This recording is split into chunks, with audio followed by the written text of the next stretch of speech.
ang GMA Regional TV, One Mindanao.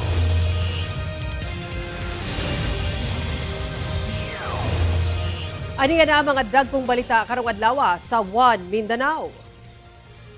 Kakulangon sa storm drain ug mibabag nga mga gapnod ug basura pipila sa gitumbok sa DPWH nga hinungdan sa mga pagbaha sa Davao City. Mga magsuong Duterte, dungan nga mibisita sa ilang amahan nga si kanhi Pangulong Rodrigo Duterte sa ICC Detention Center sa The Hague. Tulo ka dagkong korporasyon, lakip Singapore Changi Airport, interesado sa public-private partnership tali Davao International Airport. Bagong himugso nga baby boy, napalgam patay sa daplin sa kalsada sa General Santos City. Religious fluvial procession, gipahigayon sa Cagayan de Oro City, isip pagsaulog sa kapistahan ni Senyor San Agustin. Mga manginhasay sa Samal Island, lakip sa nagabantay sa baybayon aron makapadayon sa ilang panginabuhian. Kini ang GMA Regional TV, One Mindanao. Mayong hapon Mindanao, ako si Sara Hilomen Velasco. Gitumbog sa DPWH Davao District Engineering Office ang kakulangon matud pa sa storm drain ug mga mibabag nga gapnod ug basura sa drainage system kamoy hinungdan sa sagad nga pagbaha sa kadalanan sa Davao City. Atong sayro ng detalye niini sa live report ni Argil Relator. Argil.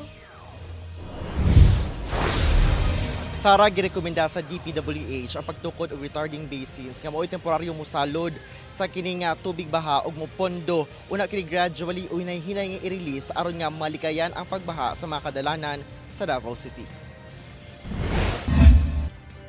Sa matag kusog ang ulan, makapilang higayon na nga masinati gayud ang pagbaha sa kadalanan sa downtown Davao.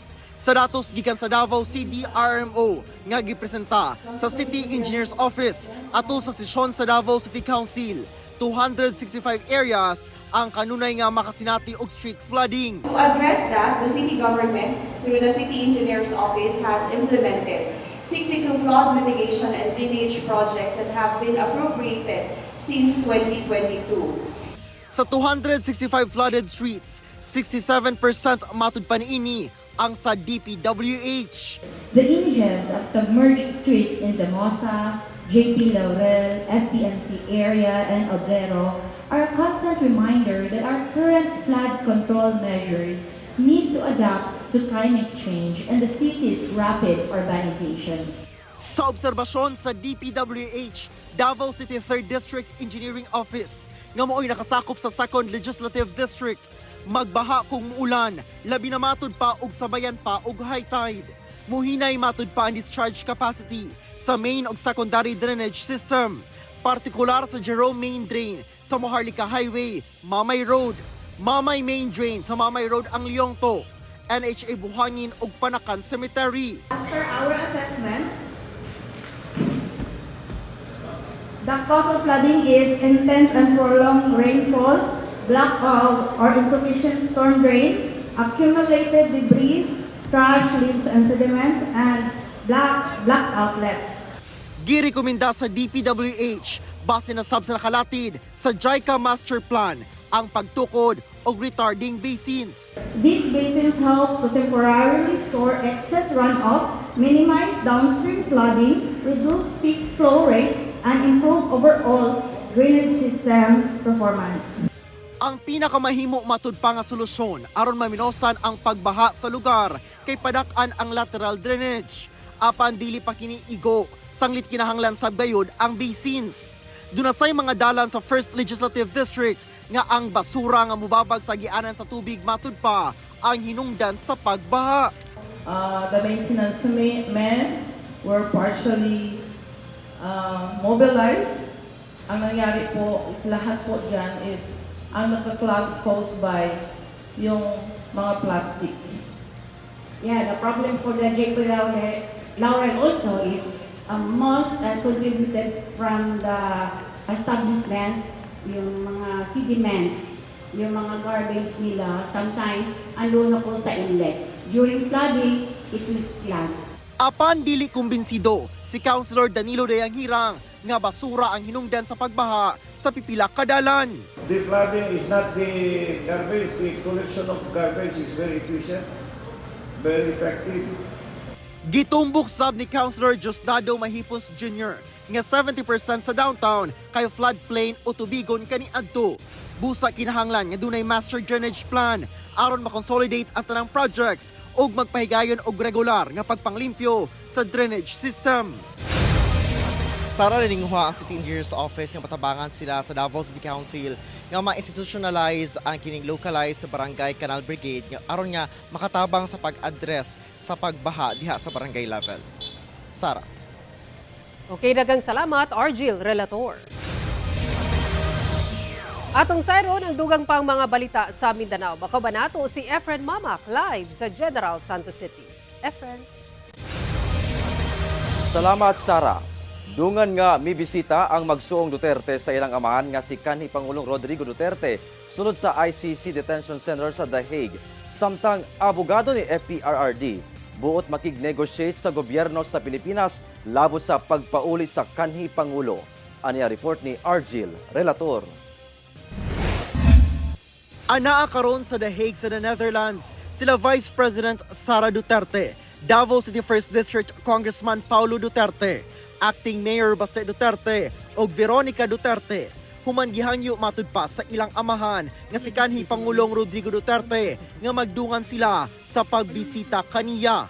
Niadtong Miyerkules, dungan silang mga anak nga mibisita sa ilang amahan. Gikalipay kini ni FPRRD.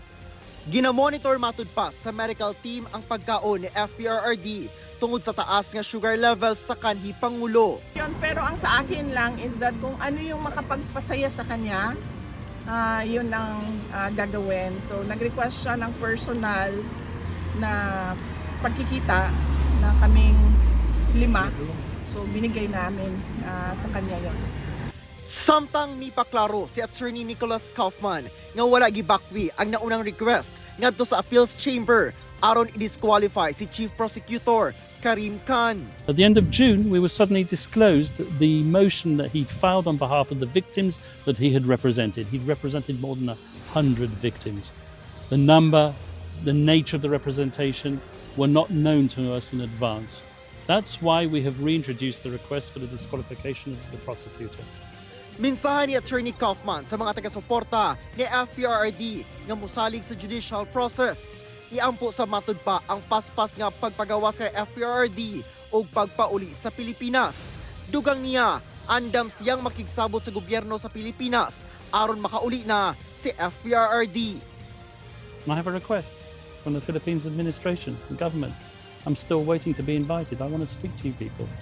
I want to negotiate the former president's return now to the Philippines. Ako si Argil Relator.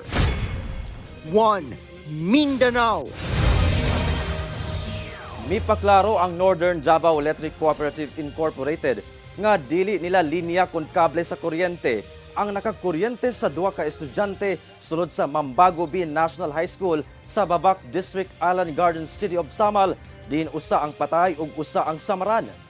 Sa opisyal nga payag sa Nordeco sa pagpanubay sa GMA Super Radio Davao, base sa resulta sa investigasyon sa kooperatiba, lokal nga panggamhanan ug City Public Safety Office, nasuta nga hinungdan sa pagkakuryente sa mga estudyante ang tire wire nga gihikot sa usa ka telco provider sa ilang fiber optic cable. Nakasamad sa wire sa street light ug nakapag-ground sa banting sa poste kung asa sab nakakabit ang internet cables. Ang maong internet cables nakasangit sa live insulated wires sulod sa tulungaan nga maoy nagbitay. Buot pasabot, dili matud pa linya sa kuryente sa Nordeco ang hinungdan sa insidente. Nagpabot sab og pasubuang kooperatiba ngadto sa pamilya sa namatay nga biktima ug dispensa sa pamilya sa laing biktima. Samtang garong sa semanaha gitugutan na ang pagbalik sa face-to-face classes sa Mambago B National High School human ang inspeksyon sa City Engineering Office sa maong tulunghaan. Sa payag sa lokal nga panggamhanan, nasuta nga luwas alang sa pagtungha ang tulungaan ug misubay sa stability electrical ug mechanical safety, sanitary ug fire protection.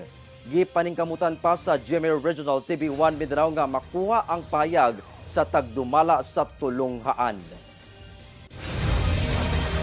Patay ang duha ka lalaki ug usa ang naluwas human natabunan sa pagdahili sa yuta nga ilang gikalot atol sa ilang matud pa pagpangita og bulawan o treasure hunting sa Malitbog, Bukidnon. Samtang laing duha ka lalaki ang patay sab human makuryentehan sa ilang pag-treasure hunt sab matud pa sa Kibawe, Bukidnon. Ani report ni Cyril Chavez. Patay na diyang nakaplagan sa rescuers ang 53 anyos nga lalaki human matabunan sa midahiling yuta sa ilang gikalot nga bangag sa sitio Sawike, Barangay Patpat sa Malitbog, Bukidnon, pasado alas 3 sa hapon adlang Lunes. Samtang ang unang gikataho nga missing nga 41 anyos nga lalaki atol sa rescue operations napalgang patay na. Swerteng naluwas ang 49 anyos nga lalaki diyang nakaikyas atol sa pagkahugno sa yuta. Sa investigasyon sa kapulisan, nag-treasure hunting ang mga biktima diyang nahitabo ang insidente. So sa area siya parang nag-bag down tong kwanjer tong gibutasan nila at the same time paakyat tong area sir no, uphill tong area na to. So ito nga sir sa kaka-treasure hunting nila na bag down tong kwanjer tong pinakabutas nila sir. Wala sab daw permit ang mga biktima sa ilang giingong gihimong treasure hunting. Dako sab ang pagtuo sa otoridad nga gawas sa dili masuta kung luwas ba ang ilang proseso sa pag-treasure hunt. Posibleng nakaapekto ang sagunson nga ulan sa kahumok sa yuta sa lugar. Sa karon, ginaandam na ang pagpalubong sa duha ka biktima samtang padayong ginatambalan sa ospital ang naluwas nga biktima nga wala pa'y pahayag. We are discouraging siya nga maghukay-hukay itong mga kwancher, mga certain individuals finding for a treasure siya no, kay it might lead us to accident sir gaya nito. So let us refrain sir kung mga treasure hunting nito sir no. Kay ito nga sir sad to time may namatay na sa treasure hunting nila no.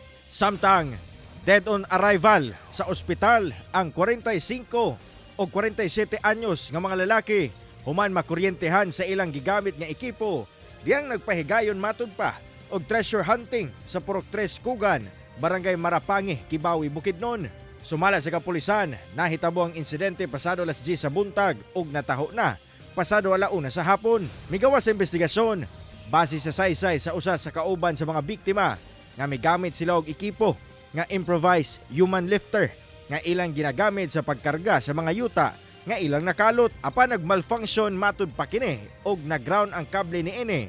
Hinungdan nga nakuryentehan ang mga biktima rason sa ilang kamatayon. Matod sa PNP nga illegal ang treasure hunting sa mga biktima. Ginakwaan pa si GMA Regional TV1 Mindanao og pahayag ang kabanay sa mga biktima. Cyril Chavez, 1 Mindanao. TV ang GMA Regional TV 1 Mindanao. Usa ang Changi Airport sa Singapore sa tulo ka mga dagkong korporasyon nga mipadayag og interes alang sa public-private partnership aron magdumala sa Davao International Airport. Sumala ni Davao City Acting Mayor Baste Duterte, anaa sa national government ang desisyon sa pagpili og private partner apan mas maayo kuno kung ang Changi Airport ang mapili. Ani report ni Argil Relator. Changi Airport of Singapore, Philinvest Group o Gokongwei Group. Kining tulo ka mga dagkong korporasyon ang nagparayag og interes ngadto sa Department of Transportation pinaagi sa pagsumite og unsolicited proposal alang sa public-private partnership nga mo'y magdumala puhon sa Davao International Airport. Kung kinsa man ang mapiling private partner, maunay mag-develop, mag-maintain o mag-operate sa airport. I think it's about time kasi among our major international gateways, Davao na lang ang hindi pa pinapatakbo ng private sector unlike NAIA, Clark, and Mactan. Sa kasamtangan, ang Civil Aviation Authority of the Philippines o CAAP ubos sa DOTR ang nagdumala sa maong airport o dili ang City Government of Davao. In fact, CAAP yan. It's a national agency. Under rin sa national agency, CAAP. Tapos, dapat ililipat na yan na maging sa region. May board yan under ang mag-a-appoint yung Regional Development Council. Alang kang Davao City Acting Mayor Baste Duterte, mas maayo kung Changi Airport ang mapili nga private partner. Apan anaa sa national government ang desisyon labot ni ini. Tingin ko maganda kung Changi Airport talaga yung mapipili ng PPP. If you look at Singapore at yung airport nila, it's one of the best in the world, if not the best. Kauban si Mature Awing sa kamera. Ako si Orgil Relator. 1 Mindanao. Pasintabi mga kapuso kay sensitibo ang musulod nga balita. Usa ka bagong imugso nga baby boy ang napalgang patay daplin sa kalsada sa General Santos City. Ani ang report. Wala man lang matudpagi putos og lampin o bisan unsang panapton kining usa ka bagong himugso nga baby boy diyang napalgan sa daplin sa kalsada sa Barangay Lagaw, General Santos City pasado alas 3 Martes sa hapon. Gituho ang taod-taod na kini sa maong lugar. Sanglit ng lagom na ang maong bata ug putol na ang mga tiil niini. Una kining napalgan sa mga bata nga nangagi sa lugar. Gituho ang gilabay kini sa maong lugar. Mura gilabay kay napamanggit ang pusod unya ang edad tantias sa social service mga tao nato sa barangay nasa mga edad 7 to 8 months ang maong. Gilayong gitagad na kini sa Barangay Social Services alang sa saktong pagpahilo na niini. Matud sa barangay, posibleng gikan sa laing lugar ang nagbilin sa maong bata. Dili man lang nila makaya, buyon ang maong ilang isagubang ilang panganak pa nila, ilan na itong patyon. Luoy po kayo, isa na nakatao, nanay kalag. Ihatag din nga sa tao nga nakinanglan. Labi na karon nga na mga ginikanan nga walay mga pamilya, walay tungod sa may diferensya. Padayon ang investigasyon sa PNP aron masuta kung kinsa ang posibleng naglabay o nagbilin sa maong bata. Kauban si Gary Balantay ug Bong Vicencio, Efren Mamak. 1 Mindanao. Bibo nga gipaygayon ang religious fluvial procession sa Cagayan de Oro City kini agig pagsaulog sa kapistahan ni Senior San Agustin. Ang detalye sa report ni James Paulo Yap. Ato sa adlaw sa kapistahan ni Senior San Agustin sa Cagayan de Oro City, usa ka religious fluvial procession ang gipaygayon sa Cagayan de Oro LGU ug Archdiocese of Cagayan de Oro City palibot sa Macahalar Bay ug Cagayan de Oro River. Tumong sa maong prosesyon ang pagpasalamat sa mga gasa nga nadawat sa syudad karong tuiga. Sa mensahe ni Archbishop Jose Cabantan, gipahinumdum niini ang kaimportante sa pagpabiling Kristohanon nga katilingban. Ang dakbayan sa katawhan ug ang dakbayan sa Dios. Kita ang dakbayan sa katawhan matuhop unta sa mga mithi sa Ebanghelyo aron ang atong dakbayan padulong ngadto sa atong dakbayan sa Ginoo sa langit.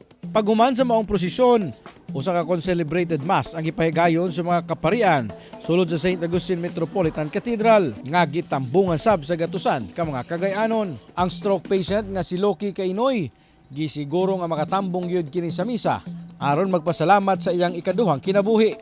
Simba ko. Ano man? Tiganta sa kung ba kinatasan. Lasya.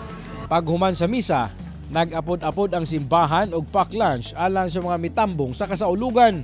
Sama sa naandan nga tinuig nga kapistahan ni Senior San Agustin, libuan ka mga food packs ang ipanghatag sa simbahan. No? Hinungdan nga nagsugod na ang linya sa atong mga kapuso nga gusto nga maka-apil o gusto nga makikumbira sa kapistahan ni Senior San Agustin karong adlaw. Sama na lang niining pamilya sa Raos nga matagtuigid kuno nga galinya. Sir, kada tuigid mo na diri, sir. Sir. Ano man? Kuan man sir, mo maning among tradisyon gud kay Katoliko bi ako. Pero ito ay gininga na din uban sa kong pamilya. Naka-standby sab ang puwersa sa Cagayan de Oro City Police aron siguruhon nga mamahimong hapsay ang kalihukan hantod kini mahuman. Once na ma-clear na gyud ni mahuman activity dire sa simbahan na di man gyud pud ta immediately na mahawa. Ato lang gyud ensure na maplasta na gyud then ayat ta mo pulat. Kauban si Makoy Sempron, James Paulo Yap, 1 Mindanao. Dagsa na mga Cagayanon sa usa ka mall sa Cagayan de Oro City aron makita ang atong sparkle artists nga sila si ex-PBB housemate Charlie Fleming ug usa sa Queendom diva Marian Osabel. Atong Cyril mga karikaran didto karon sa live report ni Cyril Chavez. Cyril. Yes, Sarah, full of energy ug excitement gayon itong mga kapusong Cagayanon dinhi sulod sa usa ka dakong mall dinhi sa downtown area sa Cagayan de Oro City. Sanglit andam na sila nga makihimamat o makakita sa itong mga kapuso sparkle artist nga sina ex-PBB housemate Charlie Fleming o usa sa mga Queendom diva nga si Marian Osabel. Tuloy-tuloy na ang pag-abot sa itong mga kapusong Cagayanon nga buot makisadya sa itong selebrasyon sa Higalay Festival din sa Cagayan de Oro City. Kauban na itong mga kapuso GMA Sparkle Artist. Present ang mga supporters ni ex-PBB housemate Charlie Fleming nga usa ka proud Cagayanon o usa sa Queendom diva nga si Marian Osabel nga taga Iligan City Rasab nga anaa karon sa entablado. Gani pipila sa itong mga nakainabi nga fans dili gyud matago ang kalipay sanglit. Makita na gyud nila og makahimamat ang atong mga kapuso artist nga nakisadya sa Higalay Festival karong adlaw. Gawa sa ilang makita ilang idolo, pipila ka mga kapuso fans nato ang swerte sab nga ma-meet and greet sina Marian o Charlie. Sara, karon kasamtangan sa itong likuran, makita nato nga ga-perform na si Queendom diva Marian Osabel o gina-serenade atong mga kapusong Cagayanon dinhiya sa downtown area. Busa sa itong mga kapuso nga buot pa mo apas o makisadya sa Higalay Festival celebration karong adlaw. Tara na dinhiya. Sara. Alright, dagang salamat, Cyril Chavez. Kapin 300 ka magbanay ang apektado sa pagbaha sa Datupiyang Maguindanao del Sur gumikan sa kusog nga ulan. Samtang pipila sab ka lugar sa North Cotabato ug Zamboanga City ang gibaha. Ani report. Sa video, makita kining pipila ka mga estudyante nga nagtiniil samtang nahumol sa tubig baha aron lang makatambong sa culminating activity alang sa buwan ng wika program sa Lintukan Elementary School sa Barangay Magaslong, Datupiyang, Maguindanao del Sur adlang Huwebes. Gani ang uban, gitanggal ang ilang mga sapatos aron dili mabasa kini. Matud sa Barangay LGU sa Magaslong, wala ra gikansela sa tunghaan ang mong klase aron mapahigayon lang ang aktibidad. Matud pa, ang pagbaha sa mong tunghaan nagsugod pa adlawng Miyerkules gumikan sa kusog nga pag-ulan. Gani apektado sab ang pipila ka kabalayan sa mong barangay. Matud sa Barangay LGU, ana sa 300 ka magbanay ang apektado sa pagbaha. Hinuon wala ra sila na makwit. Diskarte matud pa nila ang magbutang og kahoy sa taas nga bahin sa ilang balay aron dunay mapatungan og gamit ug matulugan. Dawdagat na sab ang pipila ka lugar sa Barangay Reina Regente sa maong lungsod gumikan sa pagbaha. Dunay kabalayan ang gilunupan samtang makita sab kini mga kabataan nga naligo sa maong tubig baha. Matud sa uploader nga si Dato Shayan, nalakip daw sa nabaan ang ilang masjid o mosque busa naapektuhan sab ang ilang prayer activity. Samtang sa makilala North Cotabato, palisuray sab sa paglabang kining pipila ka motorista human gibaha ang spillway sa Barangay Santa Fe. Gumikan sa kusog nga ulan adlawng Miyerkules. Apan bisan ni ini, mipugos gihapon og labang ang mga motorista. Gigiyahan na lang kini sa ubang residente aron dili maanod. Samtang sa Zamboanga City, doon nagyapoy kabalayan ang lubog pagyapon sa baha sa manining panimalay sa Purok 9 Santikan Tugbungan kung asang tubig misulod sa ilang balay. Matod sa uploader, magtulo ka adlaw na kunong baha sa ilang lugar. Apan wala pa mihubas gumikan sa mga nasinating pag-ulan. Padayon ang assessment sa CDRRMO sa mga apektadong residente. Kauban si Gary Balantay ug Bong Vicencio, Efren Mamak. 1 Mindanao. Napulo ka mga representante gikan sa nagkadiyang barangay sa Cagayan de Oro City ang nagtigi sa ilang talento ug pagpakita sa kultura sa syudad pinaagi sa Higalay Street Dancing Competition nga kabahin sa mga aktibidad sa Higalay Festival 2025. Aday report ni Cyril Chavez.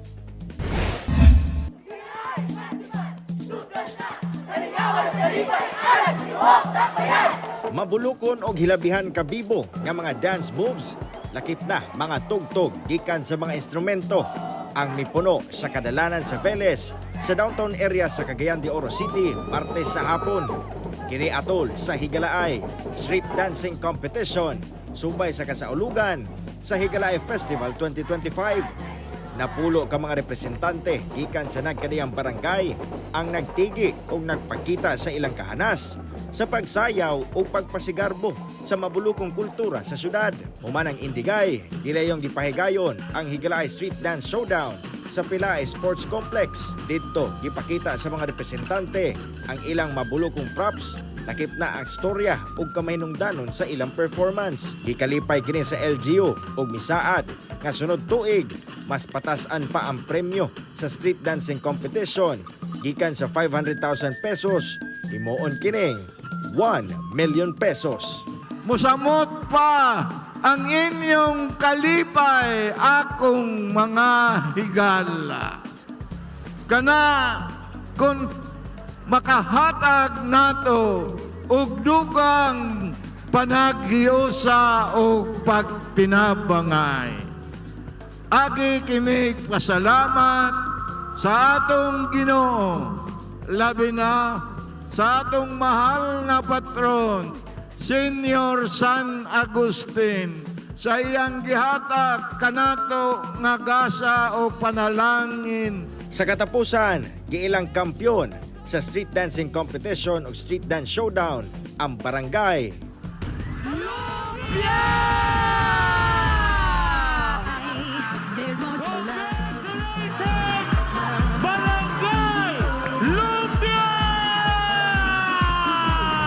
Ang barangay is naghatag yung panahon, naghatag yung oras para sa competition.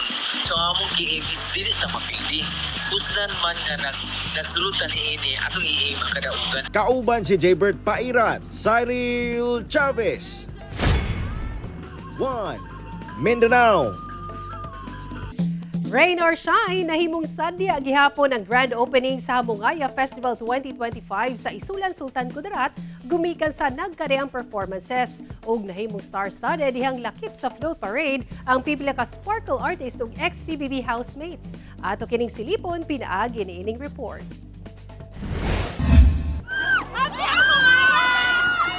Bibo ug mabulokon ang pagsugod sa Hamungaya Festival 2025 sa Isulan, Sultan Kudarat adlong Martes. Kini gumikan sa nagkadaiyang street performances sama sa drum and lyre, street dancing, Lucky Float Parade nga nahimong espesyal gumikan kay gisalmutan kini sa mga sparkle artist ug ex-PBB housemates nga sila Charlie Fleming, AZ Martinez, Vince Maristela ug Josh Ford kinsa nahingangasab sa mabulokong aktibidad. Alam mo, yung makita lang yung mga tao, yung mga costume nila, like, it really signifies the festival. Ang dami kong nakitang mga food, at sobrang nakakilate lang din talaga ako kasi mahilig ako sa fruits. Actually, nakakita ko ng maraming mangga. Yeah. Paborito ko pa naman mangga. So, kanina, like, napapaisip ko, uy, gusto namin bumili. Pwede mag-drive. Siguro more on fruits yung mga napapansin talaga namin. Ang Hamungaya Festival ang paagi sa lungsod sa Isulan sa pagpasigarbo sa abunda nga grasya ug mahinungdanong kultura sa lungsod. Hamungaya sa Hiligaynon word na ang ibig sabihin is bountiful, abundance, blessing, and happiness. Kaya naman na-create namin itong napakaganda at napaka-grand na Hamungaya Festival. Samtang atol sa grand opening, midalit sab og nagkadaiyang performances ang mga Isulanos nga nagpakita sa colorful culture sa mong lungsod gikan sa sayaw, pagkanta, laki presentation sa mga kandidata alang sa ipahigayong Miss Isulan 2025. Giubanan sab kini og grand fireworks display.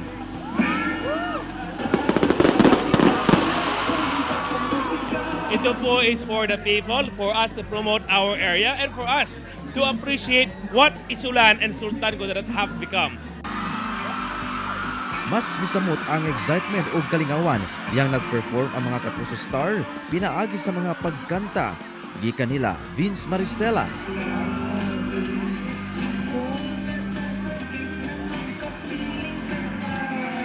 AZ Martinez,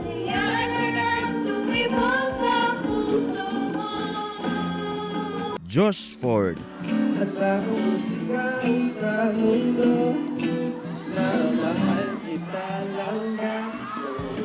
ug Charlie Fleming.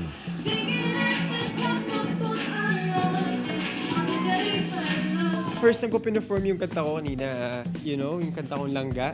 para matuwa naman yung mga nanonood sa grabe pagmamahal na binibigyan nila sa akin kanina. Daghang kay salamat sa mainit na pagtanggap sa amo. Diri unta naka-stay dry mo kasi grabe gyud ang ulan. So thank you kaayo sa pag-anhi na nakauban ka na mo karon. Happy Hamungayo Festival mga kapuso! Kauban si Gary Balantay ug Bong Vicencio, Efren Mamak. 1 Mindanao. TV ang GMA Regional TV. 1 Mindanao. Gibisita sa GMA Regional TV 1 Mindanao ang mga manginhasay sa Samal Island sa Davao del Norte kansang panginabuhian nagdepende sa gasa sa hunasan. Pinaagi sa gamayng pamaagi, ilahang ginapanalipdan ang baybay. Kini ang kwento ng Pilipino ni John D. Esteban.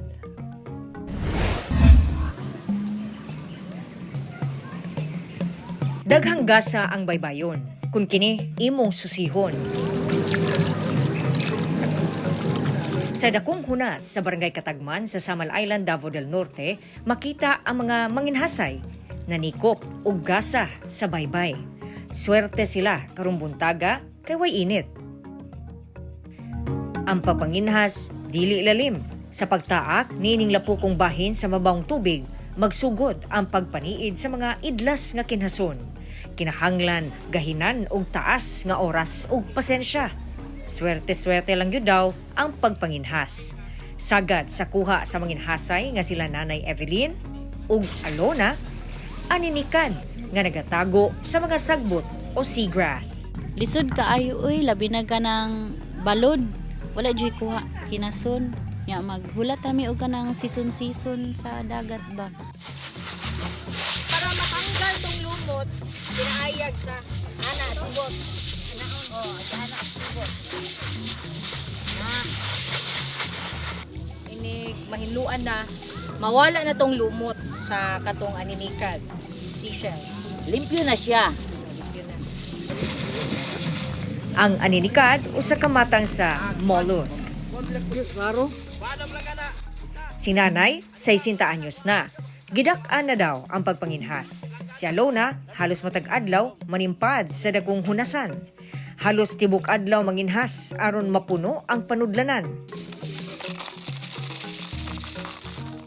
Aron dako-dako ang kita ug dunay panudan. 100 pesos ang matag kilo sa aninikal. Pero kung sa merkado, ana-ana daw sa 150 pesos matag kilo. Lami kini sa buwan o di ba kaha tunan. Aron mapanalipdan ang baybayon, apil sila sa mga nagabantay ngadto sa mga makadaot nga pamaagi. Kanang lansang ba, ibutang sa kahoy niya, karas-karason nila, mga tanggal. Kay unsaon na lang, musamot na jud way aninikad, way kinason makuha namo. Ang ilang moto, bisan ginagmay, basta kanunay. Ang simpleng kinabuhi sa mga manginhasay. Kauban si Bebot Kahes sa kamera, John D. Esteban. 1 Mindanao.